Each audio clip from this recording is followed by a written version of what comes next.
Warahmatullahi wabarakatuh.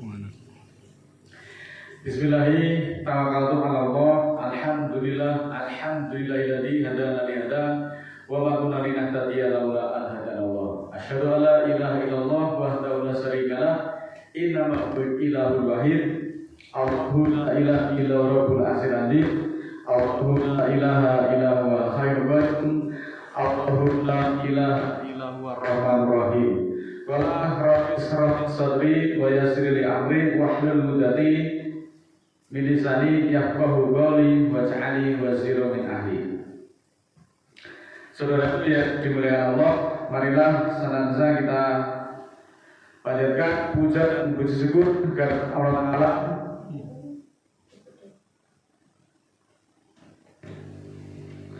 atas kesempatan yang sampai detik ini masih diberikan kepada kita semuanya, sehingga kita bisa berkumpul di majelis yang mulia ini.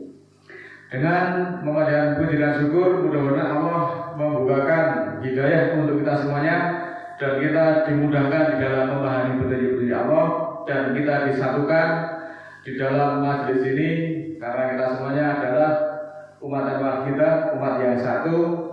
Sehingga jangan sampai kita itu menjadi umat yang bergolong-golong dan terpecah-pecah sebagaimana yang ada pada saat ini. Saudaraku, bahwa umat Islam itu mulai bergolong-golong atau berpecah-pecah itu setelah wafatnya Nabi Muhammad pada tahun 632 Masehi. Adapun beberapa faktor atau peristiwa-peristiwa penting yang menyebabkan umat Islam itu bergolong-golong atau berpecah-pecah bisa dibagi menjadi beberapa fase. Setidaknya ada 3 fase, yaitu periode awal, periode pertengahan, dan periode modern.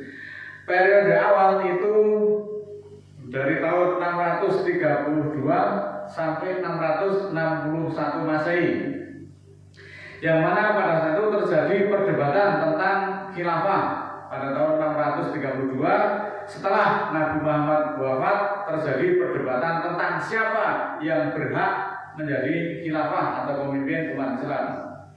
Kemudian pada tahun 632 juga terjadi pembentukan golongan Syiah. Golongan Syiah yang dipimpin oleh Ali bin Abi Thalib memisahkan diri dari umat Islam Sunni karena tidak setuju dengan pemilihan Abu Bakar sebagai khalifah atau sebagai pemimpin dari umat Muslim. Kemudian pada fase kedua, yaitu pada fase pertengahan atau periode pertengahan 661 sampai 1258 Masehi. Pada fase ini terjadi pembentukan golongan Khawarij, yaitu 661 Masehi. Golongan Khawarij yang dipimpin oleh Abdullah bin Wahab memisahkan diri dari umat Islam Sunni karena tidak setuju dengan kebijakan Ali bin Abi Thalib. Peristiwa berikutnya yaitu pembentukan golongan Mu'tazilah pada abad ke-8 Masehi. Golongan Mu'tazilah ini dipimpin oleh Wasir bin Atta yang memisahkan diri dari umat Islam Sunni karena memiliki pandangan yang berbeda tentang ajaran Islam. Kemudian pada fase ketiga, yaitu periode modern, yaitu tahun 1258 Masehi sampai dengan sekarang. Ini ada beberapa peristiwa penting. Yang pertama yaitu pembentukan golongan Wahabi pada abad ke-18 Masehi. Golongan Wahabi ini dipimpin oleh Muhammad bin Abdul Wahab yang memisahkan diri dari umat Islam Sunni karena memiliki pandangan yang berbeda tentang ajaran Islam.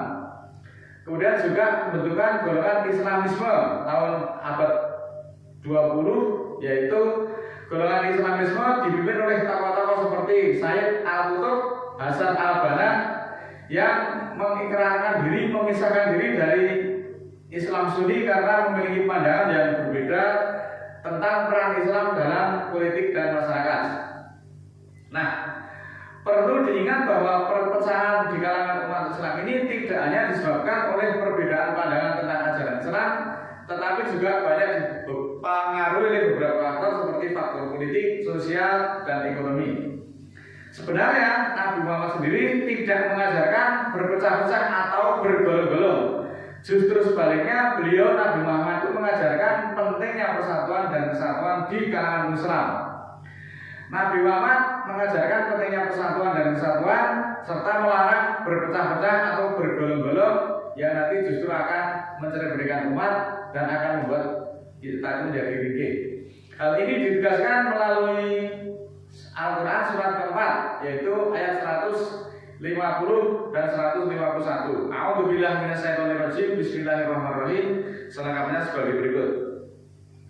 Innal ladzina yakfuruna billahi wa rusulihi wa yuriduna ayyufariqu bainallahi wa rusulihi wa yaquluna nu'minu bi ba'din wa nakfur bi ba'din wa yuriduna ayattakhidhu baina dzalika sabila. Sesungguhnya orang-orang kafir, orang-orang yang kafir kepada Allah dan Rasulnya, serta ingin memecah atau memisahkan antara Allah dan Rasulnya, dan mengatakan kami beriman pada sebagian dan menolak atau kafir kepada sebagian yang lain, dan mereka ingin mengadakan garis hukum di antara keduanya, di antara Allah dan Rasulnya itu. Selanjutnya Allah menegaskan di dalam surat keempat ayat 151, ulaika humul kafiruna haqqo. Orang-orang yang seperti itu, itulah orang-orang yang kafir yang hak, kafir yang sebenarnya, kafir sing tenanan, begitu kata Allah. Dan kami sediakan untuk orang-orang yang kafir itu siksaan yang menghinakan. Selanjutnya di dalam surat ke-6 ayat 159, innal ladzina farraqu dinahum wa kanu syi'an lasta minhum fi syai' innama amruhum ilallahi tsumma yunabbi'uhum bima kanu yaf'alun. Sesungguhnya orang-orang yang memecah belah dan mereka menjadi bergolong-golong, tidak ada sedikit pun tanggung jawabmu Muhammad kepada mereka. Sesungguhnya urusan mereka hanyalah terserah kepada Allah. Kemudian Allah akan memberitahukan kepada mereka atas apa-apa yang telah mereka kerjakan. Saudaraku, pelajaran di ayat tersebut bahwa surat An-Nisa surat keempat ayat 150 sampai 151 merupakan ayat-ayat yang sangat penting di dalam Al-Quran, karena ayat ini membahas tentang sifat orang-orang yang tidak beriman dan bagaimana mereka berusaha untuk memecah belah, memecah umat Islam. Mereka ingin memisahkan antara Allah dan Rasulnya. Memisahkannya bagaimana? Seperti yang terjadi atau keadaannya sampai sekarang ini, yaitu pemahaman Quran Islam saat ini memang betul-betul kacau. Yaitu perintah Allah itu biasa disebut Al-Quran, kemudian perintahnya Rasul kemudian disebut hadis. Ini seperti ini, pemahaman seperti ini. Selanjutnya ada efek lanjutannya, yaitu mereka percaya kepada Al-Quran itu hanya sebagian, kemudian kepada sebagian yang lain ayat-ayat itu ditolak atau disanggah. Maka Allah menegaskan ulaika humul kafiruna haqqo. Itulah orang-orang yang kafir yang sebenar-benarnya kafir, kafir yang hak. Jadi orang yang memecah belah antara Allah dan Rasul itu disebut kafir yang hak. Kemudian orang yang iman sebagian ayat dan kafir pada sebagian yang lain, kafir yang nyata, kafir sing tenanan, kafir yang sebenar-benarnya kafir. Surat kelima surat Al-Maidah ayat 92, wa atiullaha wa atiur rasul wahdaru fa in tawallaitum fa'lamu annama ala rasulina balagul mubin. Taatlah kepada Allah dan taatlah kepada Rasul, dan waspadalah atau hati-hatilah jika kamu berpaling, maka ketahuilah bahwa atas Rasul itu kewajibannya hanya menyampaikan. Saudaraku, mari kita pahami betul-betul ayat-ayat tersebut bahwa tugas Rasul itu tidak lain hanyalah menyampaikan hukum-hukum Allah, yaitu Al-Quran. Rasul itu tidak membuat hukum sendiri. Rasul itu artinya utusan atau penyampai. Kewajibannya memang hanya menyampaikan hukum-hukum Allah. Di dalam menyampaikan itu Rasul itu juga tidak pernah menambahi, kemudian juga tidak pernah mengurangi. Pure apa yang disampaikan wahyu juga disampaikan wahyu kepada umatnya. Yang ini yang kemudian dipisahkan oleh orang-orang kafir. Kalau yang disampaikan Allah itu Al-Quran, kemudian selain itu Allah juga menyampaikan yang disebut hadis. Ini justru yang seperti ini adalah mengacaukan pemahaman. Karena tugas Rasul itu tidak lain hanyalah menyampaikan, bukan melengkapi, bahkan membuat hukum atau bahkan mengganti. Nah, sebenarnya di sini saya tidak bermaksud untuk menghakimi mereka. Nabi saja menyerahkan sepenuhnya itu urusannya kepada Allah.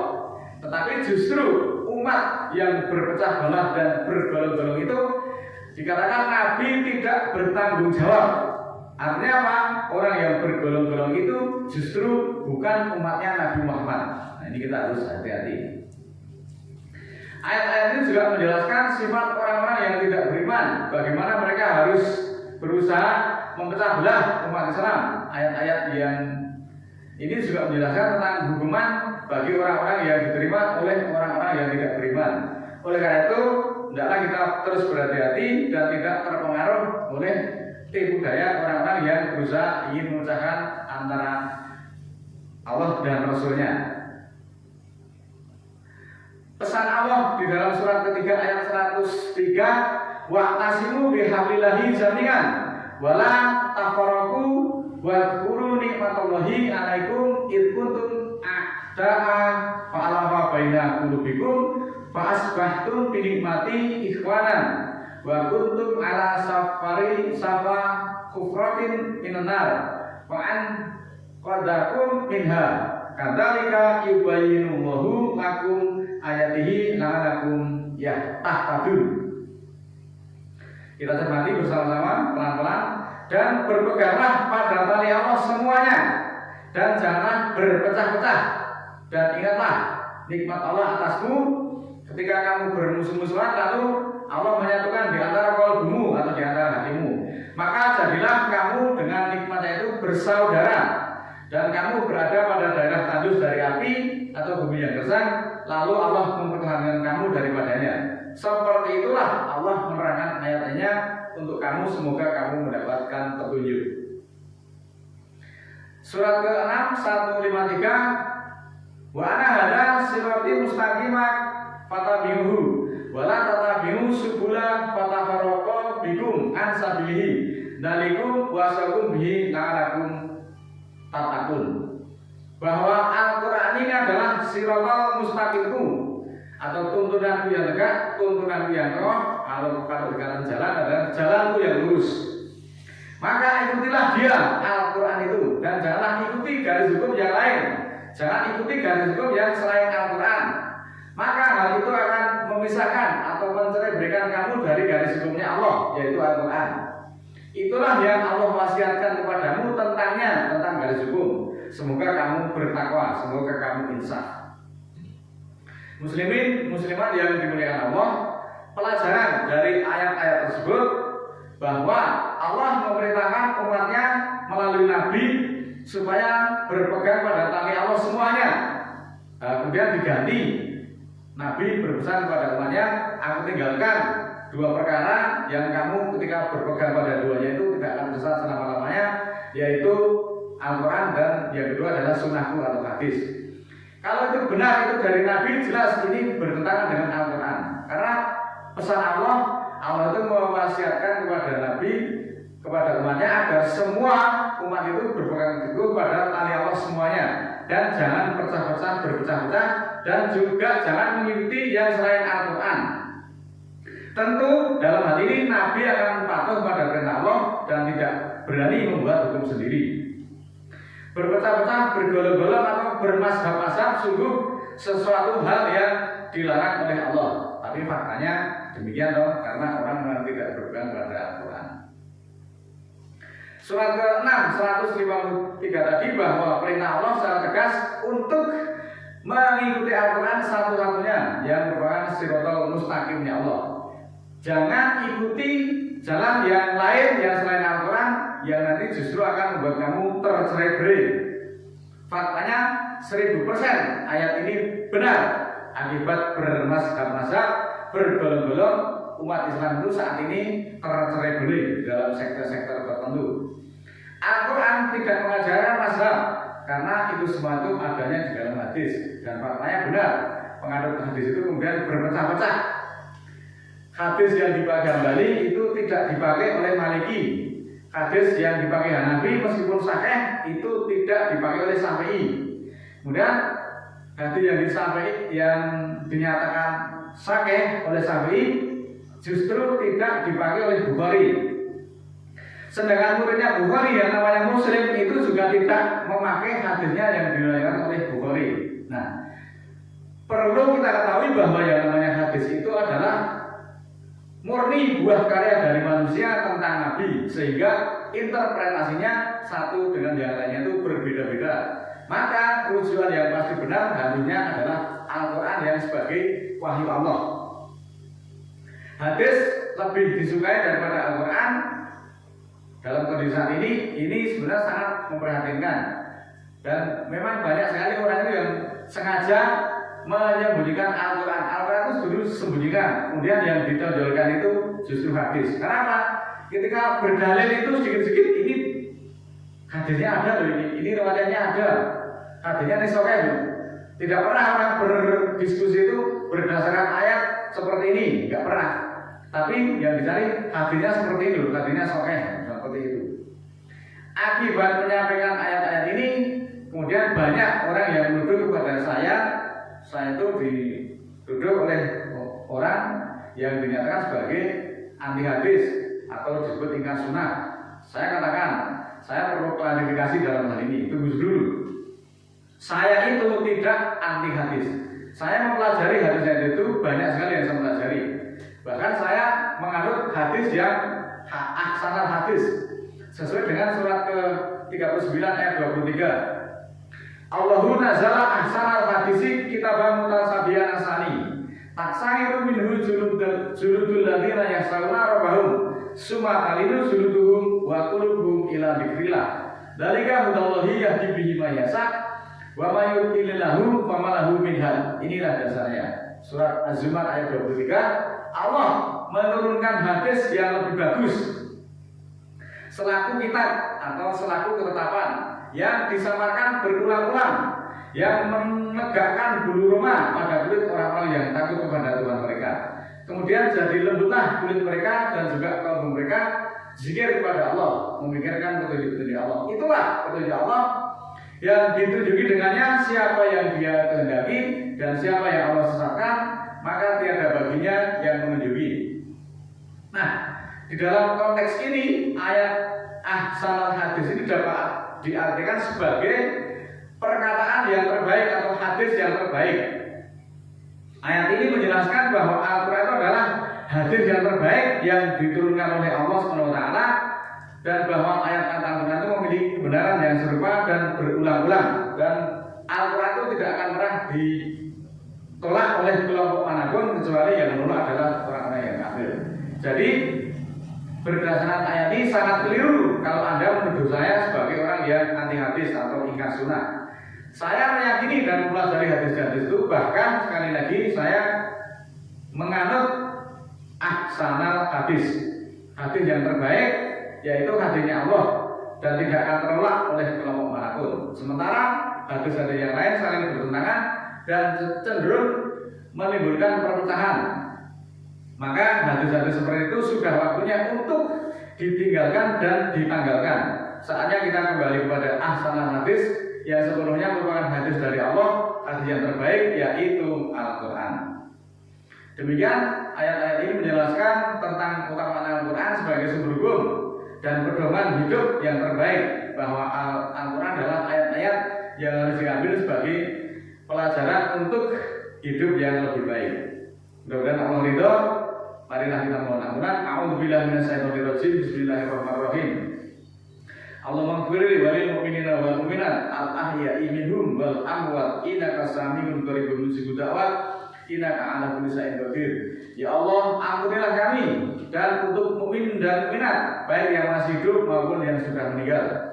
Sesungguhnya Engkau Maha mendengar lagi Maha dekat, memperkenankan seruan. Sesungguhnya Engkau menentukan atas setiap sesuatu. Rabbana la tu'akhirna in nasina aw akhtana, Rabbana wa la tahmil 'alaina isran kama hamaltahu 'alal ladzina min qablina, Rabbana wa la tuhamilna ma la taqata lana bi wa'fu 'anna waghfir lana warhamna anta maulana fansurna 'alal qaumil kafirin. Ya Allah, ya Tuhan kami, jangan terima kami jika kami lupa atau kami salah. Ya Tuhan kami, janganlah bebankan atas kami tugas sebagaimana Engkau membebankan atas orang-orang yang sebelum kami. Ya Allah, ya Tuhan kami, jangan beratkan kami yang tiada kesanggupan bagi kami untuk memikul padanya. Dan maafkanlah kami dan ampunilah kami serta rahmatilah kami, Engkaulah pimpinan kami, maka tolonglah kami terhadap orang-orang kafir. Rabbana ighfir lana dzunubana wa kaffir 'anna sayyi'atina wa tawaffana ma'al abrar.